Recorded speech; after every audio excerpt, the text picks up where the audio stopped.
Thom Hartmann here on the news. You need to know this. Senator Elizabeth Warren wants to make banking boring again. Yesterday, the freshman senator introduced the 21st Century GlassSteagall Act, which would break up the big banks and rebuild the wall between traditional banking and Wall Street gambling.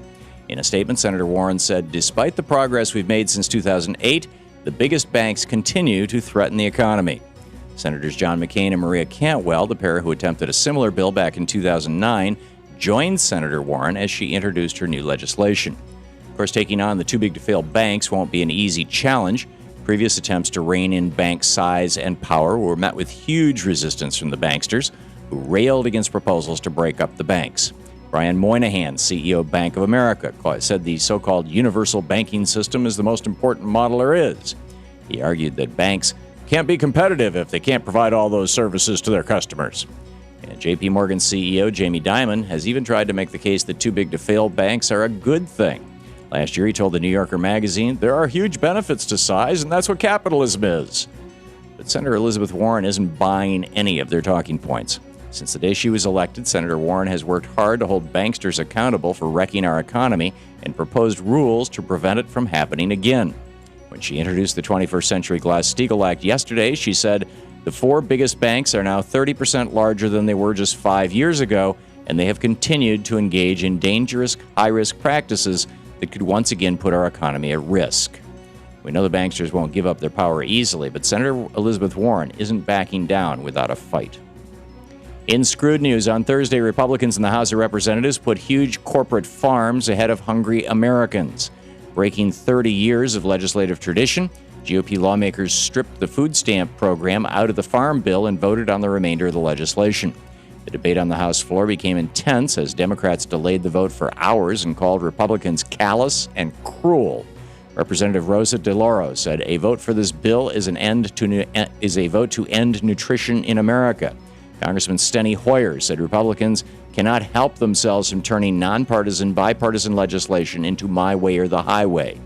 Despite the harsh words from Democrats, Republicans chalked it up as a win.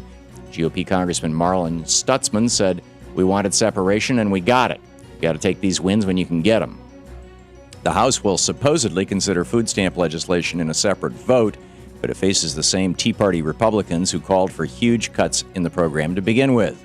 Millions of Americans are watching closely and hoping that House Republicans won't cut off the food assistance they rely on. In the best of the rest of the news, more than 100 economists have signed on to a petition calling Congress to raise the federal minimum wage. Only days ago, the Chicago Fed estimated that raising the minimum wage from $7.25 to $9 an hour would boost our economy by nearly $50 billion in the first year. But these 100 economists say that isn't enough. They all support Congressman Alan Grayson's plan, the Catching Up to 1968 Act of 2013, which proposes raising the minimum wage to $10.50 an hour. Representative Grayson introduced the bill this week and issued a statement saying, right now, hardworking Americans are barely able to keep roofs over their heads and provide food for their children. No person working 40 hours a week should be living below the poverty line. In addition to helping low-income families, increasing wages for those who make the least in our nation would help stimulate our economy, because low-income people spend all of the money that they make. Congressman Grayson and more than 100 economists explain that raising the federal minimum wage just makes economic sense. It looks like Republicans may have finally pushed Senate Majority Leader Harry Reid too far. Yesterday, Senator Reid gave a scathing speech on the Senate floor, blasting Minority Leader Mitch McConnell for continuing Republican obstruction. Senator Reid said, the Republican leader has failed to live up to his commitments. He's failed to do what he said he would do, move nominations by regular order except in extraordinary circumstances. I refuse to unilaterally surrender my right to respond to this breach of faith. The Democratic leader set up test votes for a series of President Obama's nominees and now promises to change the filibuster procedure if Republicans refuse to cooperate. Senator McConnell responded by calling Harry Reid's accusation an absolutely phony manufactured crisis and said Democrats will, quote, live to regret it if they change Senate rules. This is shaping up to be one heck of a fight. Stay tuned. And finally, after Republicans in North Carolina deviously attempted to attach abortion legislation to a motorcycle safety bill, women in that state got just as creative in their response. On Thursday, pro-choice protesters gathered in the State House wearing motorcycle helmets to mock GOP lawmakers for their deceptive tactics. Even that state's Republican governor, Pat McCrory, has criticized the sneaky way the anti-abortion legislation was brought forward, although it's not entirely clear whether he will block the measure from becoming law.